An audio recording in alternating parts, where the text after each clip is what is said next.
안녕하세요. 경자입니다. 오늘 말씀드릴 컨텐츠는 내일부터 청약하는 지니너스의 청약 정보입니다. 수요 예측 결과와 함께 저의 생각을 담아서 말씀을 드리려고 하는데요. 먼저 오늘 청약이 끝난 두 종목의 청약 결과를 간단히 체크하고 시작할게요. 먼저 카카오페이입니다. 청약 1일차에 예상했던 것처럼 대신증권이 가장 유리했고 한국투자증권이 가장 불리했습니다. 그리고 예상보다는 삼성증권이 적게 들어왔고 한국투자증권이 많이 들어왔는데요. 삼성증권은 2.82주, 대신증권은 3.24주, 한국투자증권은 1.24주, 그리고 신한금융투자는 1.66주였습니다. 청약하신 분들 균등으로 한 주씩 더 받으시길 바라겠습니다. 그리고 피코그램은 두 가지 기준으로 나누어서 말씀드릴 텐데요. 먼저 전원 균등을 하게 되는 경우는 균등 배정으로 두 주를 받게 되고요. 잔여 비례 수량이 99,000주가 남게 됩니다. 이 경우 비례 경쟁률은 3,835대 1이 되고요.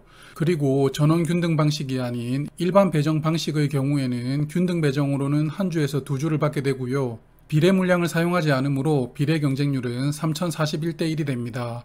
두 가지 경우에서 비례 경쟁률이 약 800 정도 차이가 나는데요.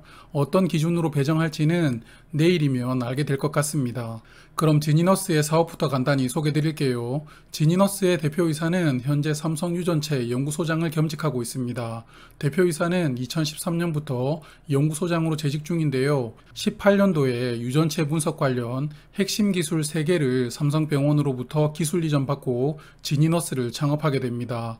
그래서 현재는 지니너스 대표와 연구소장을 겸임하고 있는데요. 지니너스는 환자의 암을 표적할 수 있는 NGS 분석 기술과 단일 세포를 정밀하게 분석하는 싱글셀 분석 기술을 보유한 바이오 기업이고요. 특히 차세대 유전체 분석 기술이라는 싱글셀 분석 건수가 국내에서 가장 많은 기업입니다. 그럼 본론 들어가 볼까요? 지니너스는 이번 주 단독 상장입니다. 오늘 청약이 끝난 두 종목의 환불금이 목요일에 들어오게 되므로 지니너스 청약에 활용하시면 되는 일정인데요. 하지만 오늘 수요 예측 결과를 보면 당황스럽습니다. 많은 사람들의 비웃음을 샀던 아이패밀리 SC와 비슷한 수준인데요. 기관 경쟁률이 66대 1, 그리고 의무 합격 비율은 0.1%였습니다. 그래도 아이패밀리 SC는 의무 합격 신청이 한 건도 없었는데 이 종목은 두 건 있었습니다. 그래서 건수로는 0.45%, 수량 기준으로는 0.1%인데요. 없는 수준으로 봐야겠죠. 그리고 최근에 청약하는 바이오 종목들의 성적이 좋지 않습니다. 지니너스는 더욱 저조한 성적표를 받게 되었는데요. 최근 많은 분들이 청약을 외면했던 차백신 연구소, 프롬바이오, 에이비온과 비교를 해보아도 가장 낮은 성적입니다. 그래서 최근에 청약했던 바이오 종목의 데이터를 가지고 왔는데요.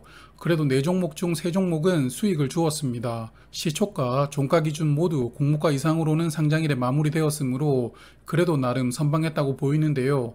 물론 큰 수익을 준 종목은 없었습니다. 그럼 공모가 볼까요? 이렇게 처참한 수요 예측 성적표를 받았으니 공모가를 낮출 수밖에 없었는데요. 희망 하단 금액보다 4,700원을 낮게 책정하였습니다. 그래서 공모가는 2만원이 되었고요. 공모금액 400억 원, 공모가 기준 시가총액은 약 2,200억 원이 되었습니다. 공모가의 신청 결과를 보면 희망 하단 미만 가격을 신청한 비율이 약 61%로 가장 많았는데요. 그래서 용가리 통뼈가 아닌 이상 공모가 밴드를 유지할 수는 없었다고 보입니다. 그럼 청약 정보를 간단하게 언급드릴게요. 지니너스는 200만 주를 모집합니다. 일반 투자자에게는 50만 주 배정하고요. 상장일 유통 물량은 의무 합격을 고려할 수준이 아니므로 감안하지 않겠습니다. 345만 주가 유통되고 비중으로는 31.7%입니다.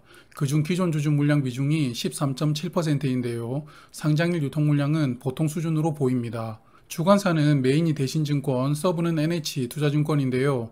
대신증권이 42만 5천 주 배정되었고 NH투자증권은 7만 5천 주가 배정되었습니다. 그런데 투자 설명서를 보면 아직 청약 한도가 기재 정정이 되질 않았더라고요. 그래서 화면 보시는 한도보다 적어질 확률이 있습니다. 이 부분은 참고해 주시고요. 그럼 왜 이렇게 수요 예측 성적표가 좋지 않았는지 결과론적인 분석을 해보려고 하는데요. 일단 국내에서 유전체 진단 대표 기업으로는 마크로젠 그리고 테라제니텍스를 많은 분들이 언급을 하고 계십니다. 그래서 이 두 기업과 비교를 해볼게요. 저는 이들 종목과 PSR로 비교를 해볼 텐데요. 지니너스가 PSR로 공모가를 선정했으므로 같은 기준으로 비교를 해보겠습니다. 마크로젠의 어제 기준 시가총액은 3,161억 원이었고요. 작년 매출액은 1,126억 원이었는데요. 그래서 시가총액의 매출액을 나누어주면 PSR은 2.8배가 됩니다. 그리고 테라제니텍스도 같은 기준으로 계산을 해보면 PSR은 1.5배가 되는데요. 그래서 이들 두 기업과 지니너스를 비교를 해보았는데요. 지니너스는 공모가 기준 시가총액이 2,174억 원이고요. 공모가 산정에 적용했던 추정 매출액은 336억 원입니다. 그럼 PSR이 6.5가 되는데요. 그렇습니다. 공모가를 낮추었지만 두 기업에 비해서는 아직도 비싼 편이라는 것을 알 수 있는데요. 물론 지니너스가 차세대 분석 기술인 싱글셀 분석에서는 국내 1위 점유라는 평가를 받고 있으므로 이렇게 단순하게 비교하는 게 맞지 않을 수도 있습니다. 그래서 이런 가치를 반영한 주가는 시장에서 알아서 평가해 주시리라고 저는 생각합니다. 그래서 저는 지니너스를 청약 건너뛰는데요. 이렇게 이번 주 청약이 마무리되었습니다. 물론 지니너스가 차백신 연구소처럼 상장일에 큰 상승이 나올 수도 있겠습니다만 저는 굳이 청약해서 상장일에 마음 졸이고 싶지는 않습니다. 오늘 오전부터 다음 주 청약하는 종목을 워밍업으로 소개를 드리고 있는데요. 오전에 디어유 소개드렸습니다. 내일은 비트나인 소개를 드릴 예정인데요. 다음 주는 6종목이 청약 예정인데 라인업이 괜찮습니다. 그래서 워밍업 영상들도 많은 시청 부탁드려 보고요. 오늘 카카오페이와 피코그램 청약하신 분들은 무조건 한 주씩 더 받으시길 바라면서 이만 물러가겠습니다. 오늘도 감사합니다. 지금까지 시청해주셔서 감사합니다. 다음에 또 만나요.